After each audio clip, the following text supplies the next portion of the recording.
საამშვიდობის მეგობრებო, მოგესალმებით. მოკლედ დღეს უკვე შეიძლება შეჯამდეს ყველაფერი თუ რაც დაოსის ფორუმთან დაკავშირებით ხდებოდა და ხდება ამ მომენტისთვისაც. დიდი ნებათაღელვები მთელ მსოფლიოში, სადაც პროტესტის ნიშნად არ წავიდა, მე მგონი, ისა რა ქვია, ჩვენი პრემიერი, მაგარი ბიჭია მაგი, თავისთავად არ წავა, იმიტომ რომ არავინ არ პატიჟებს და რა თქმა უნდა სად წავა. მოკლედ ალბათ ერთ-ერთი ყველაზე ისეთი სკანდალური ესე რომ ვთქვათ, ფორუმი იყო ისტორიაში. ზოგიერთი პირველი პირები საერთოდ არ ჩამოვიდნენ, მათი გადაწყვეტილებებიდან გამომდინარე, მაგალითად ბრიტანეთის პრემიერ-მინისტრი საერთოდ არ ჩავიდა, არ დაესწრო, იმიტომ რომ პირდაპირ რო ვთქვათ, ტრამპის მხრიდან გაბანძებას და დაცინვას და შეურაცხყოფის თავის პოლიტიკური იმიჯის გაფუჭებას მოერიდა. მაკრონი საერთოდ ისე გაიქცა იქედან, საერთოდ არ შეხვედრია. მოკლედ, ბევრი ფაქტორები ხდებოდა, ტრამპმა თავის ჩვეულ სტილში, როგორც ჩვევია, სხვაზე ზემოდამყურება გამოვიდა და დაამცირას ყველა ეს ევროპელი ლიდერები გაასწორა მიწასთან. და ყველას რაც აინტერესებდა და რაც ყველაზე მეტად ადარდებდათ, ეს იყო გრენლანდიის საკითხი. გრენლანდიის საკითხთან დაკავშირებით თქვა, რომ ყველაფერი კარგად იქნება და ძალის გამოყენებას აღარ ვაპირებო. იმ შემთხვევაშიო ეს მერე იმათ იქნა მითითებული, თუ ყველაფერი კარგად წავიდაო, რა თქმა უნდა, ძალის გამოყენებაზე უარს ვამბობო და ესე შემდეგ და ესე შემდეგ. ახლა საინტერესო იყო ეს ყველაფერი იმ მხრივ, რომ საერთოდ ახალი ტრანსფორმაცია ხდება. მსოფლიოსი ახალი ბანაკები იქნება, ახალი გაერთიანებები იქნება. ძველი უკვე თავისას ჭამს, ასრულებს, აქედან გამომდინარე საინტერესო არის ვინ რომელ ბანაკში გადანაწილდება და რა იქნება და რა შეეხება ამ ფორუმს. ეს ფორუმი მართალია არის ეკონომიკური ფორუმი, მაგრამ ძალიან ძლიერი, ასე რომ ვთქვათ, გავლენა გააჩნია ამ ფორუმზე შეკრებილ მსოფლიოს ლიდერებს, ასე რომ ვთქვათ, კულუარული პოლიტიკის საკითხთან დაკავშირებით, იმიტომ რომ ეკონომიკა ჯერ ერთი ღერძია და პოლიტიკისთვის და საერთოდ სახელმწიფოსთვის მაცოცხლებელი არტერია და მერე და მეორე საერთოდ თუ რამე გინდა გაიგო, სად რა ხდება, პირველ რიგში ფულად ნაკადებს უნდა დააკვირდე. ამიტომ უნიშნელოვანესი ფორუმი იყო, მაგრამ საერთოდ არც ახლა ლიბერალური ასეთი ისეთი იყო მსოფლიოს გავლენიანი სახელმწიფოები, ყველაზე გავლენიანი სახელმწიფოები და ყველაზე გავლენიანი პირები. აქედან გამომდინარე ამ ფორუმის დაკნინება, არც ალბათ მხოლოდ იდიოტს შეუძლია, მაგრამ ფაქტია ის, რომ ტრამპს ეს ეგრეთ წოდებული ლიბერალური გლობალური სამყაროს ღერძიც არ მოსწონს, ეკონომიკური ღერძიც და აქაც არეულობისთვის და თავისი ინტერესებისთვის გამოიყენა. სასაცილო იყო უბრალოდ რაც იქ მოხდა. დაცინა პირდაპირ დანიელებს, საერთოდ ევროპელებს, ბრიტანელებსაც დაცინა, თქვენ საერთოდო ჩამორჩითო დროსო, აგერო ჩრდილოეთის ზღვაშიო იმდენი ნავთობი და იმდენი გაზი გაქვთ და იმას ვერ იპოვებთ 1990 წლის დონეზე ხართ ჩარჩენილი და კიდე უფრო უკანო.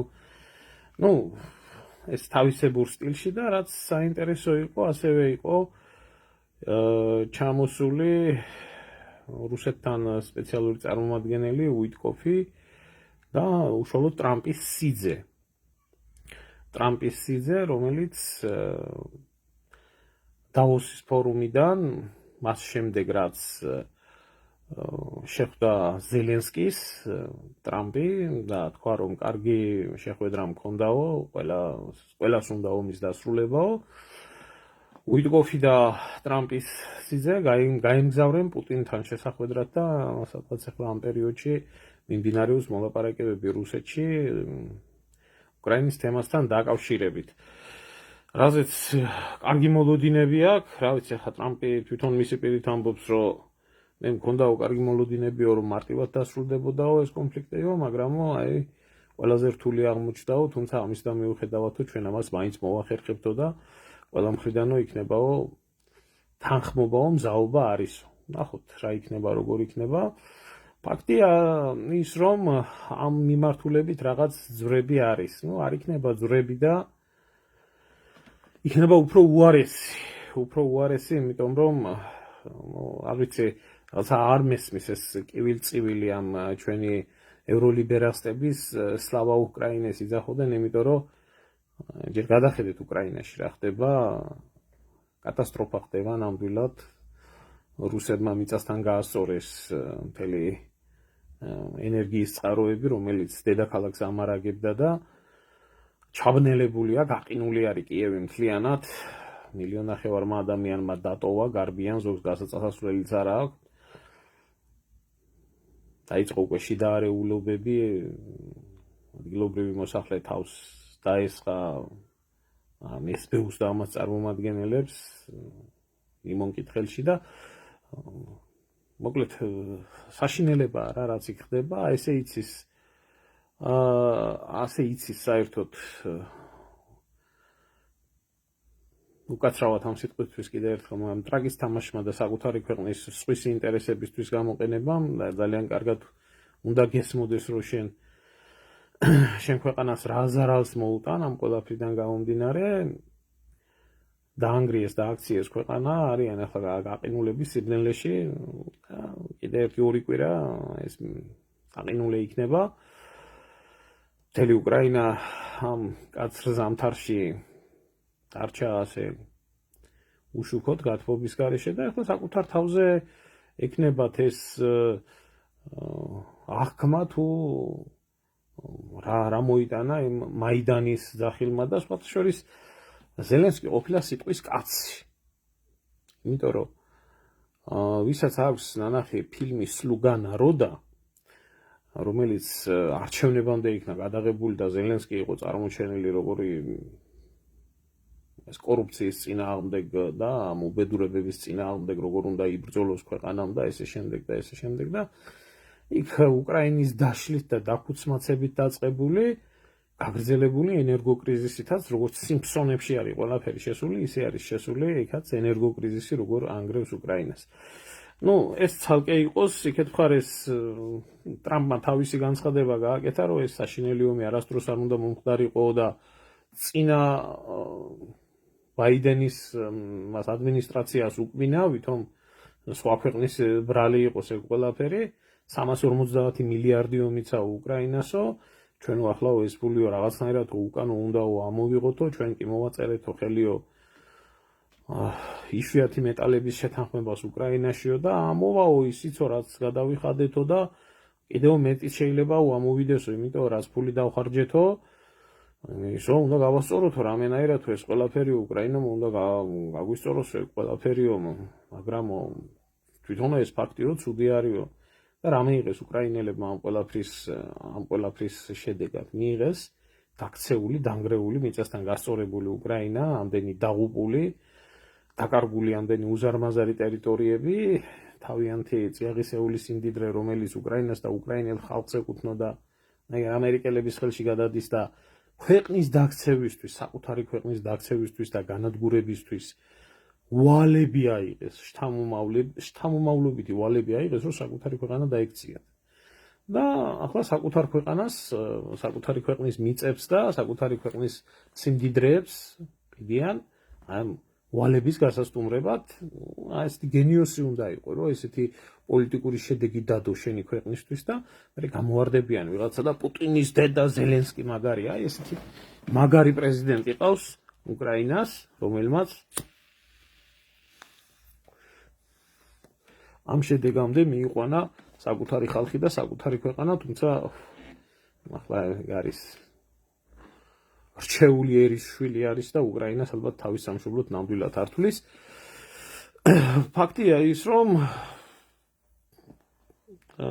პუტინი კმაყოფილი არის, ტრამპს კოჭს უგორებს, ლამაზად კოჭს უგორებს და გრენლანდიის საკითხთან დაკავშირებით ეუბნება, რომ რა მოხდაო, მერეო კაცო, ტერიტორიებისო ტერიტორიული საკითხების მოგვარებისო დანიასო დიდი ის გააჩნიაო, რა ქვიაო, გამოცდილებაო, ამერიკასაც დიდი გამოცდილება, რა თქმა უნდა, ამას კივილ-წივილი და ყვირილიო, კაცო, რა ვირჯინიის კუნძულებიო არ მიყიდაო თავის დროზეო, ახლა ამასაც მიყიდისო და ეს იქნებაო, იმიტომ რომ დანიაო, გრენლანდიასო ძალიან ცუდად იქცეოდაო და ვინც იცის და გადაუხედია მართლა დანიელების ნამოქმედარს გრენლანდიაზე მინიმუმ ის სისასტიკე ეწოდინებათ, რაც 60-იან წლებში, 50-იანიდან 60-იან წლებიდან მოხდა, დანიელებს ჩამოყავდათ პატარა დანიელი გრენლანდიელი ბავშვები, გოგოები დანიაში ვითომ სასწავლებლად და მოსავლელად და ბავშვობიდან მათ უდგამდნენ ორგანიზმში სპირალს, რათა გამრავლება არ მომხდარიყო. ერის გამრავლება არ მომხდარიყო გრენლანდიაზე, აი ასეთი დემოკრატიული და ჰუმანური ფორმებით ახდენდა კოლონიის შენარჩუნებას და ეს ძალიან ცუდი ფაქტი არისო და მართლა ცუდი ფაქტია, ეს გენოციდია, სხვა კი არაფერი არაა, როდესაც შენ ამ მეთოდით ებრძვი ნაციას, რომ ის არ გამრავლდეს, თავისთავად ამას წარმოადგენს. ასე რომ ალბათ დაჯდებიან ახლა გემრიელად მოსკოვში უკვე თავიანთი შეთანხმებული გეგმის რეალიზებისთვის პუტინი დაჯდება ამერიკის წარმომადგენელი ტრამპის სიძე და ლამაზად მოილაპარაკებენ უკვე იმ გეგმის რეალიზებას, გეგმის შეთანხმებაც მოხდა ალიასკაზე და მახსოვს რამხელა წივილ-წივილი იყო ატეკხილი, რომ აი როგორ დაამცირა პუტინი და შეხვედრის დროს ამერიკულმა გამანადგურებლებმა გადმოუფრინეს თავზე და თურმე პუტინი შეშინდა და ამერიკელებმა ძალის დემონსტრირება, აი მე დებილები სადა ვართ, რომელ საუკუნეში ვართ, რომელ დროში ვართ. ერთი ლერაკაკულია გამომიყვანეთ ახლა და ისა მაკარაზმაძე ომის დაწყების დროს რო ყავდა მოყვანილი და მოკლავენ კაცო პუტინს, მოკლავენ. ხედავ მისი გარემოცვა უწყობს თავდასხმას და უკრაინა იგებს ომსო. მაგრამ დროს ვერ ხედავდა და რა ვიცი პუტინი ცოცხალია და უკრაინა ომს აგებს კი არა, საერთოდ რუკაზე თუ დარჩა საკითხავი აი ეს არის. კი ბატონო, ასე იყო, ამერიკის ჩმორი ვასალი იყო, მაგრამ ახლა არაა საკმარისი ის ჩმორობა და ის ვასლობა, ახლა ტერიტორია არის საჭირო. არის ერთი კიდე საინტერესო მოვლენა, რომელიც საინტერესო მოვლენაც ჩვენ რო ნორმალური ხელისუფლება გყოლოდა, ჩვენ რო ნორმალური მთავრობა გქონოდა, რომელიც საკუთარი ქვეყნის მნიშვნელობას რაღაცნაირად ფუნქციას ეკნებოდა და პოლიტიკაში ეკნებოდა თავისი ადგილი, სადღაც რაღაცნაირად იქნებოდა წარმოდგენილი ჩვენი ქვეყანა ეგრეთ წოდებული მშვიდობის საბჭო. რომელ მშვიდობის საბჭოსაც ქმნის ტრამპი, რა ვიცი, ზოგი ამბობს, რომ ეს გაეროს ალტერნატივად იქნებაო. მე ვფიქრობ, რომ ახლა გაეროს ალტერნატივად ეს არ ამგონია იქნებოდეს, მაგრამ ყოველ შემთხვევაში ფაქტია ის, რომ იმ კონფლიქტების და იმ გეოპოლიტიკური, ასე რომ ვთქვათ, ცვლილებებისთვის საჭირო არის რაღაცა ახალი გაერთიანება, რომელიც გაერთიანებაც ამ ყველაფრის, ასე რომ ვთქვათ, დამოწმებას მოახდენს. ფაქტია, რომ რუსები და ამერიკელები შეთანხმებული არიან ერთმანეთთან საზღვრების ცვლილებასთან დაკავშირებით, მთავარი პრობლემა ეს ორი დიდი ქვეყანა არის ერთმანეთთან, ამიტომ ისინი სოლიდარულები არიან. თუ ამერიკელები სოლიდარულები არიან უკრაინაში, რუსეთმა მიიტაცოს ტერიტორიები, რუსებიც სოლიდარულები არიან, მიხედავენ მის თავსო და ალბათ პირველი რუსეთი აღიარებს ალბათ გრენლანდიის მას რა ქვია ამერიკას 52 შტატად გადაქცევას და სასაცილო რა არის ხალხო იცით? აი ეს ევროპელი პოლიტიკოსები, აი მერცი, რომელზეც ვენებს იჭრიდნენ, გამოდის და ყვირის, რომ დიახ ჩვენ დავეხმარებით ამერიკის შეერთებულ შტატებს ნატოში და ნატო დაეხმარება, რომ გრენლანდია რამენაირად იქნას დაცული რუსული საფრთხიდან და იქ ოქროს გუმბათი აშენდეს და რაღაცა ბოდოა, რომელსაც არავის არ ჯერა. ქვეყნის ამხელა პირველი პირი ამას ამბობს მისი პირით და თურმე გრენლანდიას მართლა ნდომია დაცვა, იმიტომ რა ქვია, რუსეთიდან და ჩინეთიდან გადასაღლავად. ამის ახლა ბავშვს არ ჯერა, მაგრამ აი ჩვენში ევროპელებს ამის ჯერა. მაგრამ დაუბრუნდეთ აი ამ საბჭოს, რომელიც საბჭოც იქნება ტრამპის ინიციატივით და მისი მთავარი მიზანი არის, როგორც ის ამბობს, ღაზის სექტორთან დაკავშირებით მშვიდობის დამყარება. ახლა ერთი რო ვთქვათ, რაში ჭირდება ამხელა საბჭო, რაც ისრაელი პალესტინის კონფლიქტს, რომელიც საერთოდ არ ეხება ამ ქვეყნებს, რომელი ქვეყნებიც იქ არიან გაერთიანებულები. და მე მინდა გითხრათ, გაგახსენოთ კიდე ერთხელ, რომ აბსოლუტურად ყველა ჩვენი მეზობელი მიიწვია ტრამპმა იქ სომხეთიც, აზერბაიჯანიც, რუსეთიც, თურქეთიც, საქართველოს გარდა. როგორც გითხარით, ჩვენ არ განგვიხილავენ როგორც სახელმწიფოს, ჩვენ არ განგვიხილავენ როგორც პოლიტიკურ სუბიექტს, ამიტომ არც არავინ არაფერს გვეკითხება, ჩვენს მაგივრად სხვასთან მოაგვარებენ ჩვენ პრობლემებს.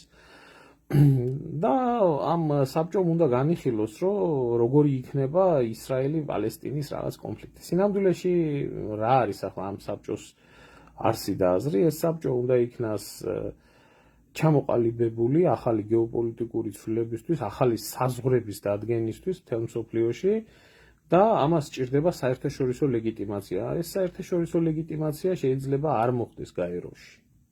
ყოველ შემთხვევაში ევროკავშირის და ევროპის მხრივაც რო არ მოხდება ეს ყველაფერი, ყველასთვის ნათელია, იმიტომ რომ ევროპის ტერიტორიების მიტაცებას აპირებს გრენლანდიას, ის აპირებს უკრაინისას, ეს აპირებს, ამიტომ ევროკავშირიდან, რა თქმა უნდა, არ იქნება ამას მწვანე შუქი ანთებული საზღვრების ცვალებადობას გაეროში, არადა იქ მუდმივი წევრები საფრანგეთი და ბრიტანეთი არის, რომლებსაც შეუძლიათ დაბლოკონ ეს ყველაფერი, ყველასთან მიუხედავად. ამიტომ აი ამ ახალი ქოლგის საშუალებით უნდა მოხდეს გეოპოლიტიკური ცვლილება. აი ახლა ჩვენ რო გვყავდეს ნორმალური ხელისუფლება, რომელი ხელისუფლებაც რაღაცნაირად იქნებოდა ქვეყნის ბედით რეალურად დაინტერესებული. ყველანაირად შეეცდებოდა, რომ ამ საბჭოში რამენაირად თავისი ადგილი დაემკვიდრებია და ზუსტად ეს მსოფლიოს მშვიდობის საბჭო, ჩვენ თუ არ გვჭირდება მშვიდობა, აბა ვის ჭირდება და განსაკუთრებით, როდესაც იქ პუტინი იმყოფება და ჩვენი მეზობლები იმყოფებიან და ეს რა ქვია შეერთებული შტატები, ჩვენი სტრატეგიული პარტნიორი იმყოფება, აფხაზეთის და სამაჩაბლოს საკითხი მშვიდობის საბჭოში, რაღაც ამ საბჭოს ფორმატით ბრწყინვალე იდეალური ალბათ პლატფორმა იქნებოდა, რომ ჩვენ კონფლიქტურ ქვეყნებთან დაკავშირებით, ტერიტორიებთან დაკავშირებით ამ ქვეყნებში რაღაცა დაგვეყენებია საკითხი და იქ სადაც გადაწყდა ყარაბახის საკითხი, სადაც შეიძლება გადაწყდეს ისრაელი-პალესტინის კონფლიქტის საკითხი, ვერანაირად ვერ იქნებოდა გვერდავლილი აფხაზეთის და სამაჩაბლოს საკითხი, მაგრამ აი ეს უნარო, ახლა ბოჭორიშვილი რო გეყოლება საგარეო საქმეთა მინისტრი, ჩიჩილაკა რო გეყოლება პრემიერ-მინისტრი და ჭორვილელი მაიმუნი რო გეყოლება ქვეყანაში პირველი კაცი, ოჩოპინტრე, უკეთეს რას უნდა ელოდე.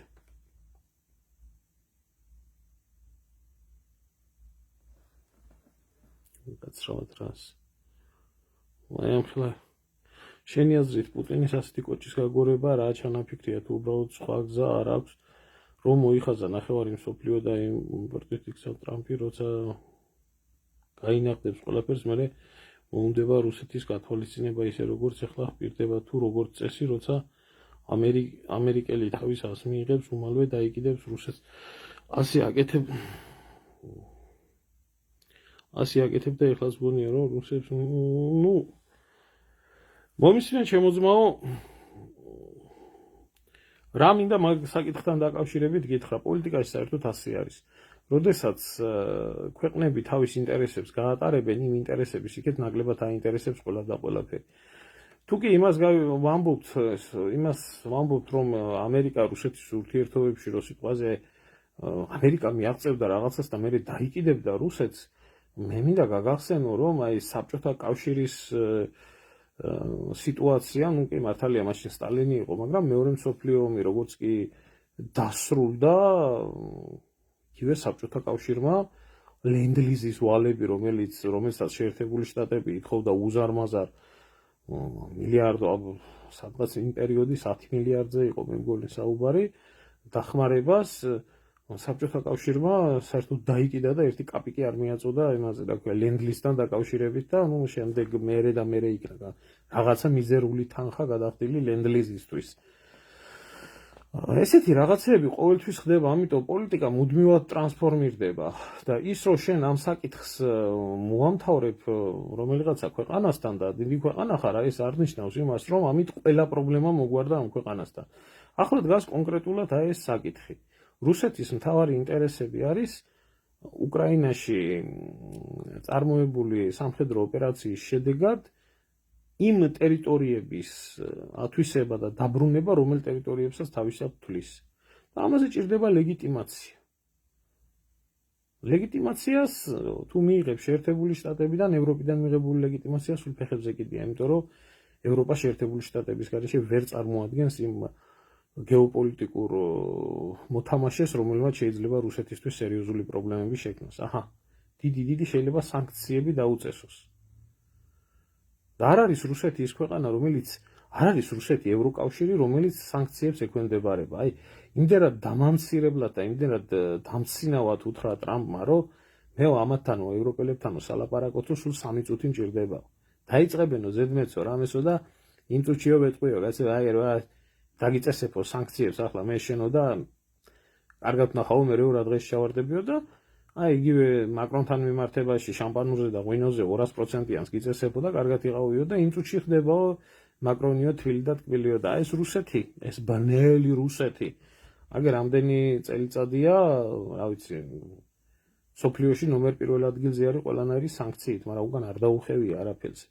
ეს არის როდესაც ქვეყანა არის გადაქცეული და ქვეყნის მთავრობა არის გადაქცეული გლობალისტურ შეპესად და ბიზნესად, რომელსაც ფულის მეტი არაფერი არ აინტერესებს. და ეს არის ქვეყანა მეორე, რომელიცთვისაც იდეოლოგია არის მთავარი. ამიტომ ძალიან კარგად ხვდებიან ევროპელების მიმართ ტრამპმა მიდგომა ძალიან კარგად იცის, რომ მათ იდეოლოგიური საწყისი მაგეთი არის ფული და ფულთან დაკავშირებული პრობლემები, ამიტომ ნებისმიერ საკითხთან დაკავშირებით ყველა პრობლემას ევროპელებთან მიმართებით სანქციებით აგვარებს და ტყუილის გასროლა არ ჭირდება. ამაში რო არის დარწმუნებული, ამიტომ ამბობთ, რომ არ დამჭირდება იარაღის გამოყენება გრენლანდიასთან მიმართებაშიო და მე მოახდენო გრენლანდიისო შვიდობიანად მოლაპარაკებითო და ვაიძულებ, რომ მე გრენლანდია მომყიდონო. ამ საკითხს. ხო და ეგ პოლიტიკის ელემენტარული ამბავი არის, რომ შენ ერთ საკითხზე რომ მოგვარდები, რომელიღაცა ქვეყანასთან, ეს არ ნიშნავს, რომ ავტომატურად მეორე და მესამე და მეოთხე და მეათე საკითხი და ამ ორი უზარმაზარი ქვეყნის ინტერესებში არის სოფლიოს თითქმის ყველა სფერო და არა მარტო ხმელეთზე, არამედ კოსმოსშიც არსებული თანამშრომლობა ყველაფერი ავტომატურად არის მოგვარებული. ნუ ამ საკითხში დალაგდებიან. მეორე საკითხში ვერ დალაგდებიან და ვერ დალაგდებიან. ნუ წავა მეორე საკითხზე მსჯელობა და მე როდესაც მივლიან რაღაც წერტილამდე, მე ისე მოხდება კიდე იქ და პოლიტიკა ეგ არის. აქ რაღაც საქართველოში ასე გონიათ, რომ მუდმივად ტრანსფორმირებადი და მუდმივად ცვლადი მეცნიერება არის პოლიტიკა. პოლიტიკა პირველ რიგში არის მეცნიერება, რომელიც ყველა სფეროს მოიცავს. ხო და ეს ანაბანაა მაგისი, რომ ერთ კონკრეტულ საკითხზე მოგვარება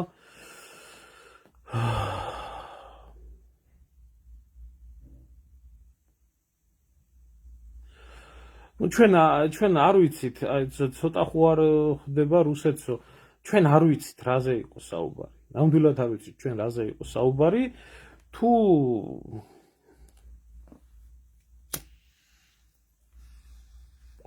ანუ ანტარქტიკის ნაცვლად, ისა ანტარქტიკის რაღაც გრენლანდიის ნაცვლად თქვათ დონბასის ტერიტორიები შეიძლება ცოტა ჩანდეს.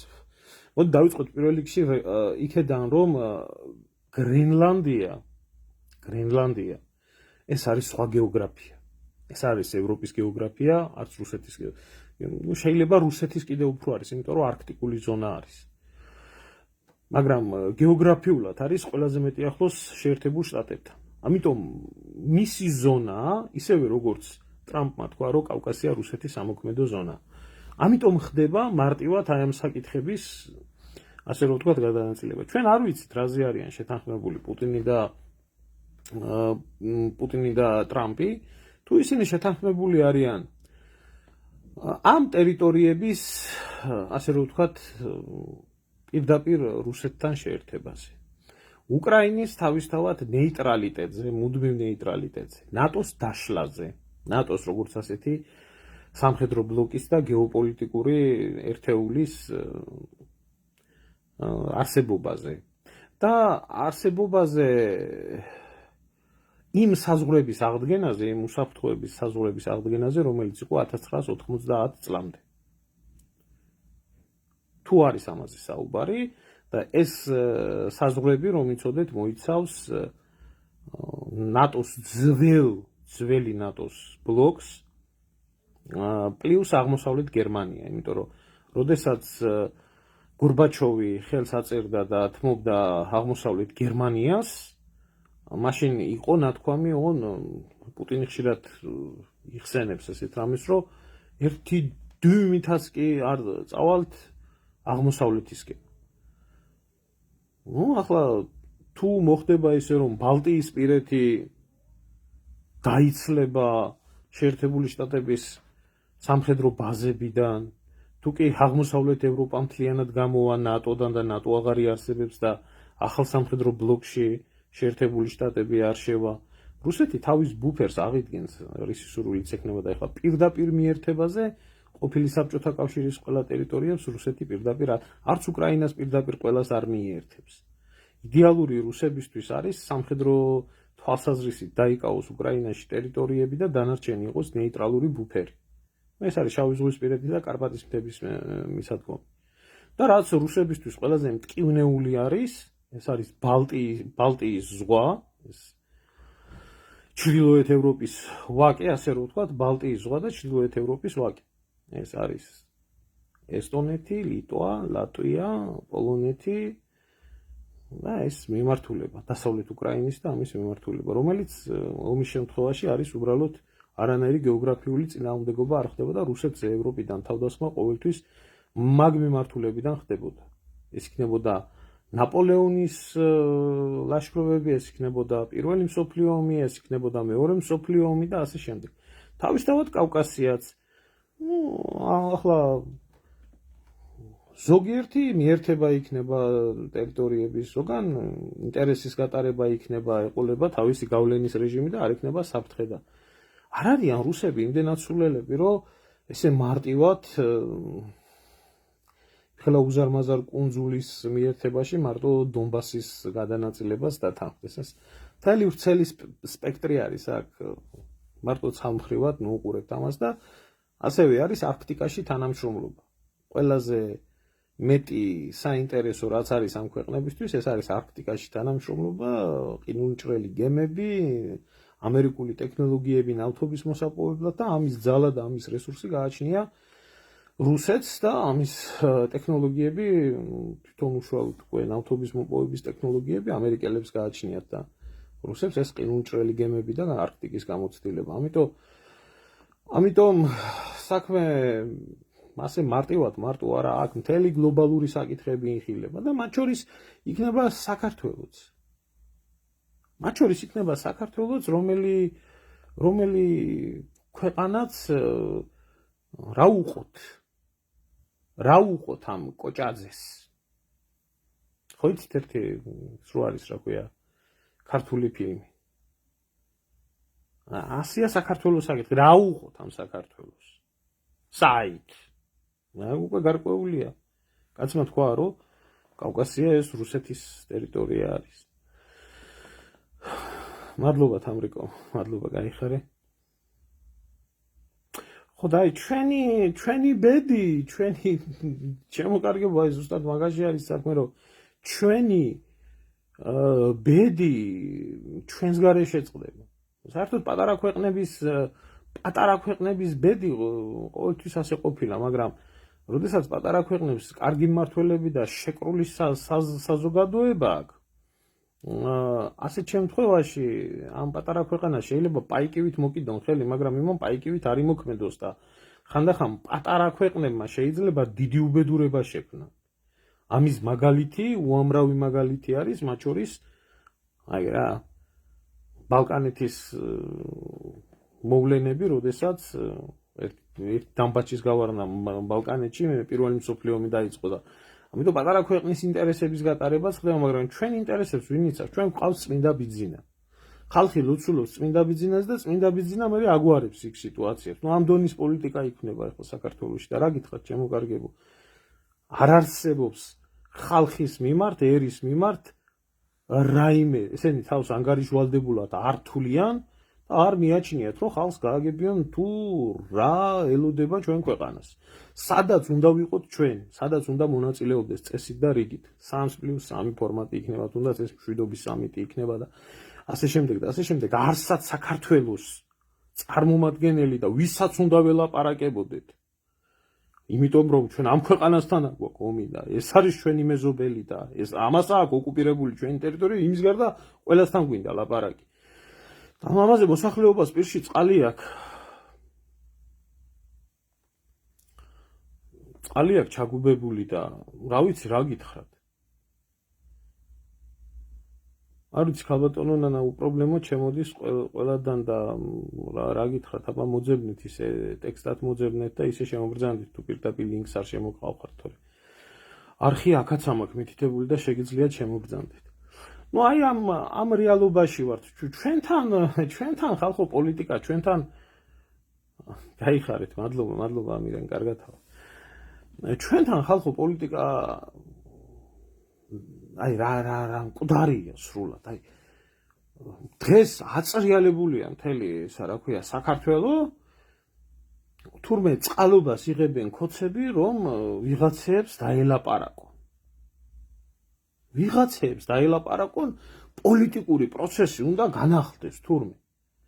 მაგრამ რა ფორმატში განახლდეს თურმე, ამას ვერ გეგმავენ, ჯერ ამ შეთანხმებამდე ვერ მივიდნენ. წარმოგიდგენიათ რაზეა ხალხო ლაპარაკი? ეს ორი დამპალი ძალა, ასე რომ ვთქვათ, რომელიც საქართველოშია იქეთ ხელისუფლება თუ აქეთ კოლექტიური ნაცკოცობა თუ რავი რაც უბედურება არის, რომლებიც ხალხის გადახდილი გადასახადებით ამდენი ხანია სვამენ, ჭამენ, ცხოვრობენ, თავისი უჯიშო შთამომავლობის მომავალს იწყობენ, ერთმანეთში ლაპარაკის ფორმატსაც ვერ ახერხებენ. აი ეს წეული ტელევიზია, რომელიც წეული ტელევიზიაც საზოგადოებრივი მაუწყებელი ქვია, რომელსაც ასევე საზოგადოება ინახავს, რომლის ხარჯზეც ცხოვრობს ეს მაგათი ეს დასწირებული ძიაბონდო, აი ბონდო ძია რო არის იქ და ის მეორე სცირი როა კიდე ემიგრანტებს რო ეკადნება, რომ მოკვდებითო ფულით უნდა ხალხის ფულით უნდა ჩამოგასვენოთ. აი ეს სცირები არიან იმ საზოგადოებრივ მაუწყებელზე და ვერ შექმნეს ფორმატი საიმისოდ, თურმე რომ რამენაირად ხელისუფლება და ოპოზიცია დააჯინონ და ალაპარაკონ ერთმანეთთან. აი ამ დონის პოლიტიკა არის საქართველოში. და ეხლა თქვენ ეს დემაგოგი, ეს გამოქლიავებული ესა რა ქვია ხალხი. კარგი რა ლაშა თუ ჩემი ძმა ხარ, რას მეუბნები ახლა ამათ ჯანსაღი დისკუსია და ჯანსაღი დებატები შეუძლიათ ვინმესთან?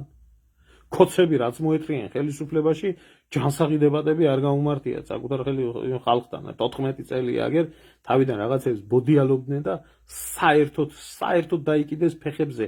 არც მიგვაჩნია ხალხს ანგარიშად რამე ვაბაროთო და თუ დაისვამენ მის წინ, დაისვამენ ისევ ეს ვიღაცა იმ 2-3 გამოქლიავებულ იმას რა ქვია ნაცკოცობას და ეგე რა ქვია ეტყვიან რა თქვენ დროს ასე ხდებოდა, ამას დროს ასე ხდებოდა, ჩვენ დროს მშვიდობაა, ჩვენ დროს ეკონომიკა იზრდება, ჩვენ ხო ხალხს არ ვკლავთ და ესე და ისე და ასე და ისე და გირგვლიანი და დაუწყებენ რობაქიძე და ვაზაგაშვილი და იქნება ეს ისევე ძველებური ბოდვები, რითაც მოეთრიან ხელისუფლებაში და თავენ დანაშაულებებზე არა, რა თქმა უნდა, ამაზე ლაპარაკი არავინ კაცო, არავის არ აინტერესებს.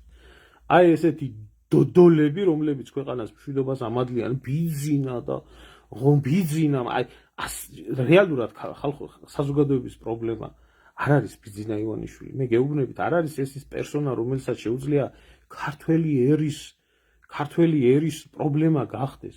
პრობლემა არის თვითონ ქართული საზოგადოების, ეგრეთ წოდებული, თუ ამას საზოგადოება ქვია, აი ასეთი მონები. აი ეს ხალხი არის პრობლემა, ეს ბძინარაშვილი არის პრობლემა.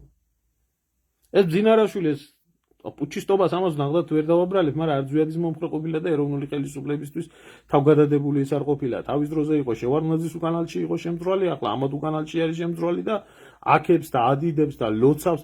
რა იყო ბონდოძია? ახლა არაბიზაციის საფრთხე? ახლა არ ხდება საშიშროება? ახლა არ შენდება მეჩეთები საქართველოში? ეს არის. და ეს ჩვენთან დიდი გარღვევა ხდება ახლა თურმე რამენაირად დაჯდებიან თურმე და დებატებისთვის გაიღება კარი. იქნება ასე ხალხის გამოშტერება ახლა ასე და იმან-ამას იგი უთხრა, იმიტომ რომ ძალიან მოსაწყენი გახდა. თავის ნაჭუჭებში ამდენი წლები ჩაკეტილები, აქეთ ერთი ბოდიალობს, იქეთ მეორე ბოდიალობს, აქეთ მესამე ბოდიალობს. ახლა ახალი გასართობი უნდა ქვეყანას. რა თქმა უნდა, ზაურ ქუთაისელს სერგიას მე ბავშვობიდან ვიცოდი, კაცო, ვინც იყო და ის თუ იყო ჩოლბოტი. ის ბოროტი არ ყოფილა და იმას საკუთარი ერი და ქვეყანა არ ეზიზღებოდა. სერგიას რო უყვარდა და უყვარს მისი ქვეყანა და ხალხი, იმის 1% რო ამატყარებოდეთ საქართველოს ამ დღეში არ ჩააგდეთ.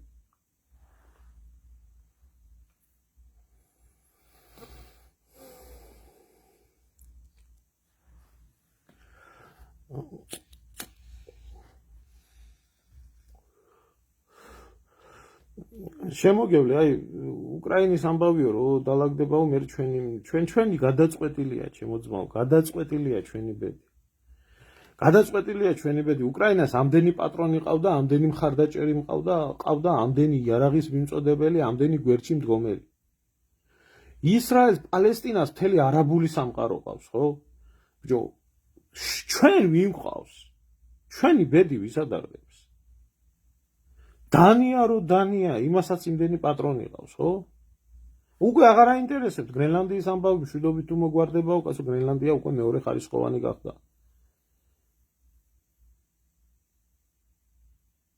ჩვენ საკითხს, რომელი ქვეყანა დააყენებს ჩვენ საკითხს?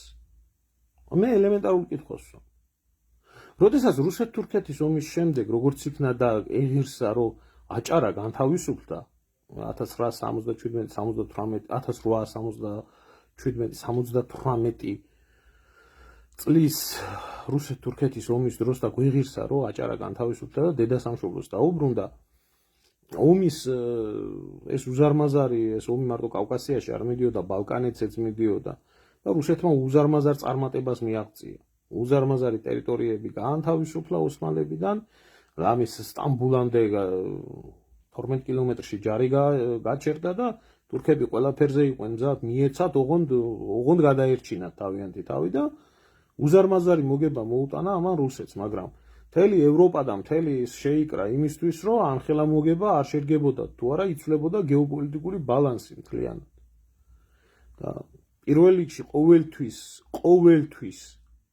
სადაც თურქეთი არის, მის უკან არის ინგლისი. ინგლისის განსაკუთრებული, ავსტრიის განსაკუთრებული მოთხოვნით, ავსტრია-უნგრეთის მოთხოვნით წავიდა ზეწოლა რუსეთზე, რომ რამენაირად ეს განთავისუფლებული ტერიტორიები უნდა გადასინჯულიყო ომის შედეგები. ეხლა იზოლაციაში ყირიმის ომიდან გამომდინარე მწარე გამოცდილება ჰქონდათ რუსეთის ხელმძღვანელობას და იძულებული გახდნენ, რომ ომის შედეგების გადასინჯვა მომხდარიყო. და მაშინ შედგა ბერლინის კონფერენცია. მაშინ ბისმარკი იყო გერმანიაში და რუსეთთან ახლობლობდა და მოდით და აგერ ჩემთან გავარკვიოთ. ესე იგი, იქ ბალკანეთზე შეიცვალა რაღაცეები, ზოგი თავისუფალი გახდა, ზოგი ავტონომიით ისე ოსმალეთის იმპერიაში დატოვეს, ზოგი ასე, ზოგი ისე, მაგრამ გავეშებული თურქეთი მოითხოვდა და ინგლისი მოითხოვდა, რომ აჭარა რამენაირად დაბრუნებულიყო ოსმალეთის იმპერიის შემადგენლობაში. იმიტომ რომ აჭარა 300 წელი იყო ოსმალეთის იმპერიის ნაწილი. მაშინდელ რუსეთის დიპლომატებს და პირადად მეფეს და რუსეთის მეფეს და იმას შორის, რა ქვია, ბისმარკ შორის გაიმართა ამაზე ესა, რა ქვია, და ბისმარკმა მხარი დაუჭირა რუსეთის იმპერიას და აჭარა ამ უზარმაზარი გეოპოლიტიკური ცვლილებების შედეგად როგორც იქნა დაუბრუნდა დედა სამშობლოს. დღეს ვინ აყავს ჩვენ ასეთი თუნდაც მისი ინტერესებიდან გამომდინარე ქართული მიწის დამცველი? არავინ. ამიტომ შევეშვათ მაგ ილუზიებს, არც არავინ არ უნდა იყოს, ჩვენ უნდა ვიყოთ ჩვენი ქვეყნის და ჩვენი თავის პატრონები, მაგრამ რეალობა ასე არის. ამათ როგორც გითხარით რა ხალხო, ამათ რო კითხო, წმინდა ბიძინას დალაგებული აქვს რუსეთთან ყველაფერი და ყველაფერი იქნება კარგად. მორჩა და არ იდარდოთ, მე ვიდა ბიძინე, ჭამე სვიდა იძინე, მორჩა. ილოცე ბიძინაზე დანარჩენი ყველაფერი იქნება კარგად. აი შევხედათ რა იქნება და როგორ იქნება. მე ძალიან მეშინია ერთი რაღაცის.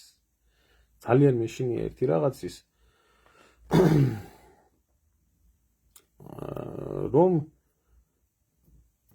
თვითონ აფხაზეთში არ არის ეგ სიტუაცია, მაგრამ აი სამაჩაბლოს მიმართულებაზე არის ეგ სიტუაცია, რომ რუსები ითხოვენ რუსეთის ფედერაციაში შესვლას. ცხინვალის, ამაზე რეფერენდუმიც აქვს გამართული და ასე შემდეგ.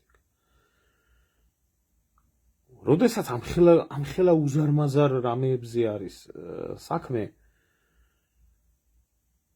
და თუკი ყირიმის შეიერთებს რუსეთი, თუკი დონბასს შეიერთებს, თუკი ლუგანსკს შეიერთებს, ზაპოროჟიეს, ხერსონს და ოდესას როგორც ითხოვს და ასე შემდეგ,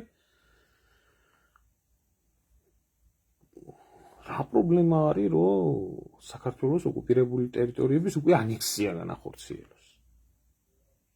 ერთ ორს წაარტყამენ იმ აფხაზებს თავში ხელს და აფხაზების ეგრეთ წოდებულმა პრემიერ-მინისტრია გონია ბიგვავა გვარად განაცხადა, რომ ჩვენი ახლა მთავარი ინტერესი აფხაზეთის საერთაშორისო აღიარება კი არა, სახელმწიფოებრიობის შენარჩუნება არის. ეს იმიტომ თქვა, რომ არსებობს იმის სიტუაცია, რომ ის ილუზიური აფხაზეთი გახდეს კრასნოდარის მხარის ნაწილი. ოსებს საერთოდ არ აქვს პრობლემა ცხინვალის მიერთებაზე. აი მაშინ კი დამთავრდება ყველაფერი, ოცნებაც კი შეიძლება დავამთავროთ მაგ ყველაფერს. ისე როგორც ტაუკლარჯიძე ვერ ვოცნებობთ ახლა. ისე შეიძლება დავამთავროთ ოცნება მაგ საკითხთან დაკავშირებით. აი მაშინ კი, მაგრამ უბრალოდ მე მგერა იმის, რომ მიუხედავად ყველაფრისა, რა საქართველოს გაუკეთეს, რუსებმა ძალიან კარგად იციან ქართველი ადამიანის ბუნება, ქართველების განწყობა და მათ აქვთ იმის გონება ეყოფათ, რომ როგორც მოახდინეს ყირიმის მიერთება, ისე არ მოახდინო აფხაზეთის და სამაჩაბლოს მიერთება, იმიტომ რომ ამით საბოლოოდ გაწყვეტენ დანარჩენ ნორმალურ ქართველობასთან და საერთოდ საქართველოსთან ნორმალურ ურთიერთობას. და პერსპექტივასაც კი მოკლავენ მომავალში. ამიტომ არ აქვთ მიერთებული სიმართლე გითხრათ. თუ არა, არანაირი პრობლემა არაა მაგ ტერიტორიების მიერთება რუსების მხრიდან, იმიტომ რომ ჯერ შემწინააღმდეგებელი არავინ არ არის და მერე და მეორე იქ სადაც გრენლანდიის ჩაყლაპვაზე არის ლაპარაკი და ხმას ვერავინ გაბედავს და ვერ ამოიღებს და იქ სადაც ნახევარ უკრაინას გადაყლაპავენ და რამდენიც გინდა იწივლე და იკივლე, ხმას ვერავინ ამოიღებს, შენი აფხაზეთი და სამაჩაბლოს გადაყლაპვა იქ არაფერი არა. ამიტომ ტექნიკურად ეს შესაძლებელი არის. დანდროებაც ისეთი არის, მაგრამ მე მგონია, რომ ეყოფათ თქვა, იმიტომ რომ ამით საბოლოოდ ისეთ ადამიანებთანაც გაიფუჭებენ რუსები ურთიერთობას, რომლებიც თვლიან, რომ მიუხედავად ყველაფრისა, შესაძლებელი არის ქართულ-რუსული ურთიერთობების რაღაც ფორმატში დალაგება. ნახოთ. თორე ახლა ჩემო ძმაო, ახლა ეგრე არ არის, იცი, შეიძლება არაადეკვატური მთავრობა იყოს, ძალიან კარგად იცის რუსეთმა და ძალიან ბრწყინვალედ გამოცდილება აქვს კავკასიის მიმართულებაზე, ბრიტანეთის დაზვერვის მუშაობა, საუკუნეების მუშაობა, რუსოფობიის და ანტირუსული განწყობების გაღვივებისთვის კავკასიაში და ისიც კარგად იციან და იქ რომ ყირიმის საკითხის გადაწყვეტაზე მწვანე შუქი იყო ანთებული, იგივე სამეცნიერო აკადემიური წრეებიდან და თვითონ პოლიტიკოსებიდან, იმიტომ რომ 90% რუსი იყო, რუსული ცნობიერება იყო, იქ რუსული ფლოტი იდგა, რუსებს სამი უზარმაზარი ომი აქვს ყირიმისთვის ნაწარმოები და ასე შემდეგ და ასე შემდეგ. ესეთი სიტუაცია არა აფხაზეთში და სამაჩაბლოში. ყველა მიცის, რომ ეს ძირძველი ქართული მიწები არის და აქ არ ღირს აფხაზეთის და სამაჩაბლოს გამო მთელი საქართველოს სამუდამოდ გადაკიდება. იმიტომ სამუდამოდ გადაკიდებას ნიშნავს. იმიტომ კონფლიქტები შეიძლება იყოს და მოგვარდეს, მაგრამ როდესაც ხდება მიერთება და ანექსია, ასეთ შემთხვევაში უკვე უკან დახევა რუსეთი უკვე ანექსირებულ ტერიტორიებს აღარ თმობს. ამის მაგალითი არის აგერ კურილიის კუნძულები, რომელი კუნძულებიც ჩვენ კი არა იაპონია ამდენი ხანია ითხოვს და გაველი ტერიტორიის დაბრუნება არ ხდება უკან. მაგრამ აი ის კონფლიქტური სიტუაცია შესაძლებელია მშვიდობის ყოფილის ფორმატით, რაღაც ფორმატით მოხდეს. თუმცა სიმართლე გითხრათ რა, ის სანამდე რუსეთი ამას იზამს და სანამ რუსების ტვინში რა შეიცვლება ის, რომ ეს სიტუაცია დადგეს და ეს გეოპოლიტიკა გადალაგდება და გადმოლაგდება, პირველ რიგში ქართველების ტვინში არის ბევრი რაღაცა შესაძლებელი. ქართველების დამოკიდებულება რა არის? ქართველების დამოკიდებულება რა არის აფხაზების მიმართ, აფხაზეთის მიმართ, სამაჩაბლოს მიმართ? რა არის? რევანში, ისევე სისხლისღვრა, ისევე სისა, ისევე ესა, აი იქეთ, აქეთ, წივილი, კივილი, რამე სიტყვი, ის კი არა როგორც ვთქვათ, მართლა გენეტიკურად სისხლი და ხორცი ხალხი, ის აფსუა, იქ არ უნდა ცხოვრობდეს, ეს ასე არ უნდა, ეს ავადმყოფური 90-იანებში რო იყო, რომ ერთი სტადიონი ხალხია და უნდა გავწყვიტოთ და ასე შემდეგ და ასე შემდეგ, ხო? ეს არც არ წასულა ამ ხალხის ტვინით. ერთი აქცია არ მახსოვს, მე აი 40 წლისა ვარ და აფხაზეთის და სამაჩაბლოს გულისთვის აქცია გამართული იყოს საქართველოში, თბილისში იმისთვის, რომ ამ ტერიტორიებთან დაგვაბრუნეთ, მშვიდობიანად გვალაპარაკეთ ამ ხალხთან და ასე შემდეგ. კაია, ჩემო ძმაო, კარგია ეს წინასწარმეტყველებები, კარგია იმედი და კარგია ის, მაგრამ მე რეალურად და ლოგიკურად უყურებ ყველაფერს და რეალობაში და ლოგიკაში ამის პერსპექტივას მე ვერ ხედავ. ნიკოპსიდან და რუბანდამდე გაჭენებულ და გამოჭენებულ საქართველოს კი არა, აგერა ზუგდიდიდან გურჯანამდე და იმიდან გორიდან ახალციხემდე დააპატარავეს ყველა.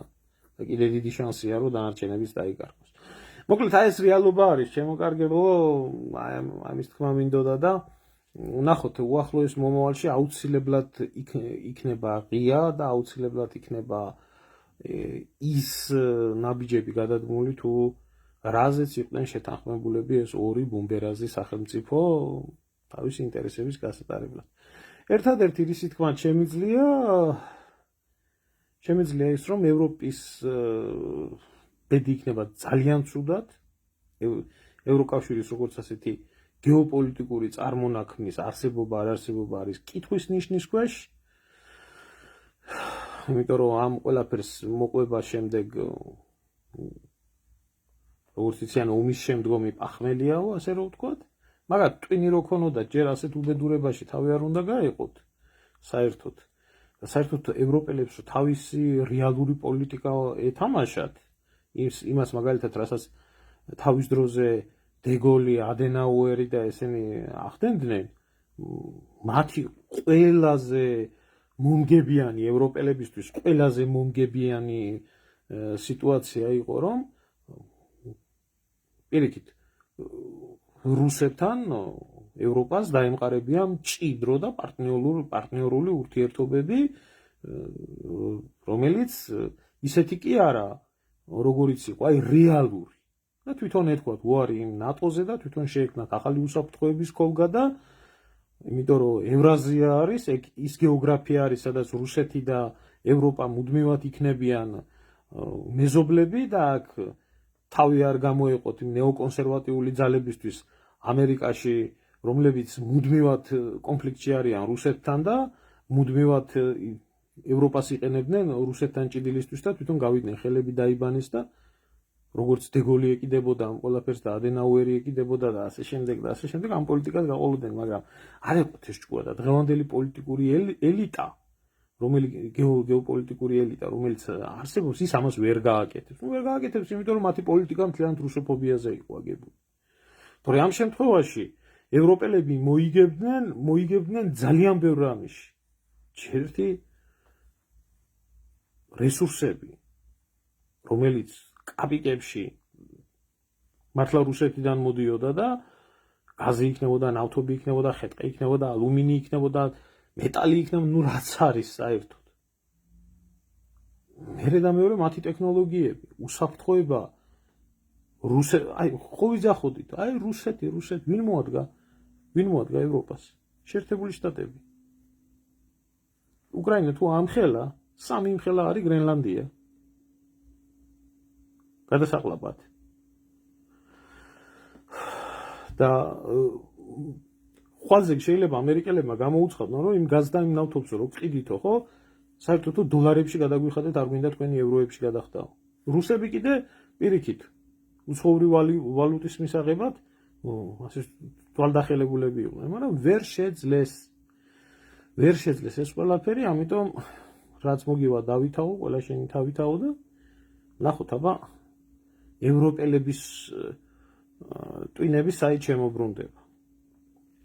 უასალი ვერასდროს ვერ გააკეთებს იმას, რა ქვია, თავისუფალ ნაბიჯებს, მონა თავისუფალ ნაბიჯებს ვერ გადადგამს და ნახოთ, აბა რა იქნება და როგორ იქნება. იმიტომ რომ როდესაც ევროპა და რუსეთი ერთმანეთთან იყვნენ ახლოს, რუსეთისთვისაც კარგი იყო და ევროპისთვისაც კარგი იყო. სუფთა პრაგმატულად, სუფთა ეკონომიკური თვალსაზრისით, უსაფრთხოების თვალსაზრისით და ყველანაირი თვალსაზრისით. როდესაც იყვნენ რუსეთი და ევროპა დაპირისპირებული ერთმანეთთან, ერთადერთი ვინც იგებდა ამ ყველაფერში განსაკუთრებით იგებდა შეერთებული შტატები.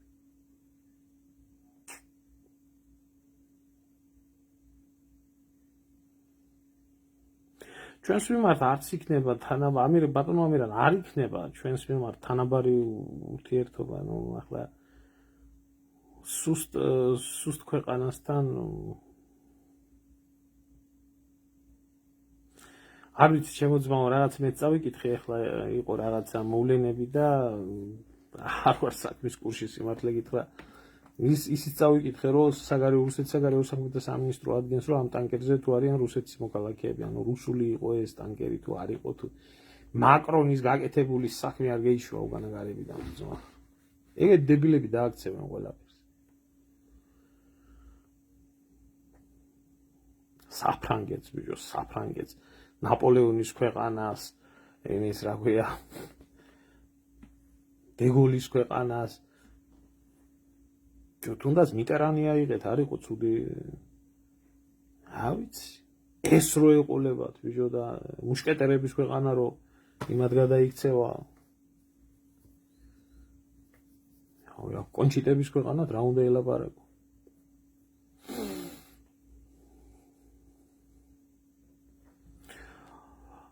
ლაშა ინგლისის სრულყოფილი წევრი არც არასდროს ყოფილა ევროკავშირის სრულყოფილი წევრი ინგლისი იყო წევრი, მაგრამ ევროზონის წევრი არ ყოფილა. ანუ იქ ფუნტი ევროს არ შეუცვლია, კი წევრი იყო, მაგრამ არა სრულყოფილად. თავის დროზე დეგოლმა ორჯერ დაბლოკა ინგლისის მიღება ევროკავშირში, თვლიდა რომ ეს იყო ამერიკელების ტროას ცხენი ევროკავშირში, რომელიც ადრე თუ გვიან ევროკავშირის არევას მოახდენდა და აღმოჩნდა, რომ დეგოლი იყო მართალი. ორჯერ დაბლოკა და მერე მაინც მიიღეს. დეგოლის ეპოქა რო დამთავრდა, მერე 80-იან წლებში მე მგონი, 82-ში, 83-ში არ მახსოვს ზუსტად, მიიღეს ინგლისი ამ გაერთიანებაში, მაშინ ევროკავშირი არ ერქვა, სხვა რაღაცა ერქვა, მაგრამ საერთო ჯამში ეს იყო. და ზუსტად ისე მოხდა, ინგლისის ცხვირის შემოყოფა ამ ევროგაერთიანებაში მოახდინა ევროკავშირის მთლიანად ვასლად გადაქცევა შეერთებული შტატების და აი ამ პოლიტიკური ელიტის გამოზდა, რომელმა პოლიტიკურმა ელიტამაც მერე დაუპა თვითონ. ალბათ ბოლო პერიოდის ჯერ კიდე რაღაცას ფართხალობდა მერკელის პერიოდი იყო და სარკოზის პერიოდი იყო და ამის შემდეგ თაობა პოლიტიკოსების წამოვიდა ტიპიური მონები. გინდა შოლცი აგեղოთ, გინდა ეს მაკრონი აგեղოთ, გინდა თავიცი.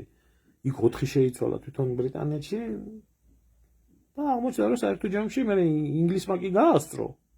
ამ ყველაფრიდან იყო ჯგუა რო გაესწროთ, მაგრამ უკვე ანგლოსაქსების და ამერიკელების ასე რომ ვთქვათ გავლენის ქვეშ ჩააგდო ის, რასაც ცდილობდა დეგოლი, რომ მაქსიმალურად დისტანცირებული ყოფილიყო შეერთებული შტატები. მაი დღეს მის ვასალზე თვითონ ამბობს უარს და ძალიან დიდი ამბები არის მოსალოდნელი. არ გამოურიცხავ ევროს კრიზისსაც ძალიან მალე, იმიტომ რომ ყველაფერი ეკონომიკას ვრტყამს.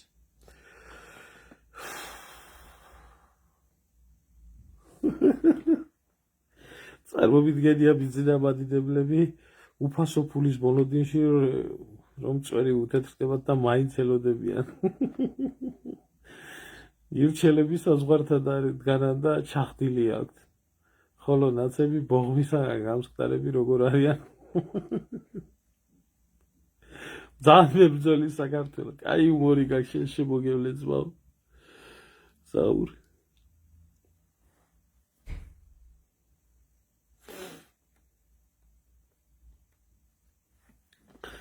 კარგი, შემოკარგებო, დაგემშვიდობები, დაველოდოთ მოვლენების განვითარებას და ვნახოთ დანარჩენი როგორ იქნება. ძალიან საინტერესო პერიოდში გვიწევს ცხოვრება. ამის თქმა ერთმნიშვნელოვნად შესაძლებელია, იმიტომ რომ შეიძლება ძალიან ტრაგიკული მოვლენები მიდის და მართლაც ტრაგიკული მოვლენები მიდის. მაგრამ ცვლილებები სისხლის გარეშე არ ხდება და თუმცა ამავდროულად სივიგონებით რო შეხედოთ ძალიან საინტერესო მოვლენები მიდის.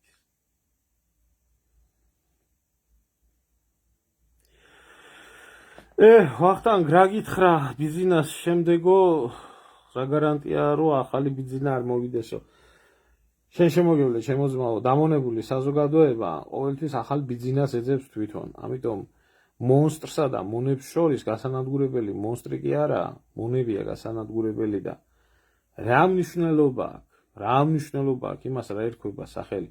დააკვირდით უბრალოდ ხალხის საზოგადოების რეაქციას დააკვირდით. თუ ვინმე გამოჩნდება პოლიტიკოსი და იციან რომ იმას ფული აქვს, ყველა ერთი მეორის მიყოლებით უძრება უკანალში. ყველაზე არა, მაგრამ მასა ეს ვინც პოლიტიკურად აქტიურები არის. იქ ვასაძესთან რამდენი იყო შემწროლი, აი ვასაძე გენიოსი. იქ იმასთან რა ქვია ლელოსთან რამდენი შეძრა, იმიტომ რომ იმას ფული აქვს ხაზარაძეს და შეიძლება მისცეს და კიდევ ხო და ეხლა ესეთი მონური ფსიქოლოგიის ადამიანებში რა ვიცი მოსალოდნელი კი არა, გარდაუვალი პროცესია მე თუ მკითხავ იქ.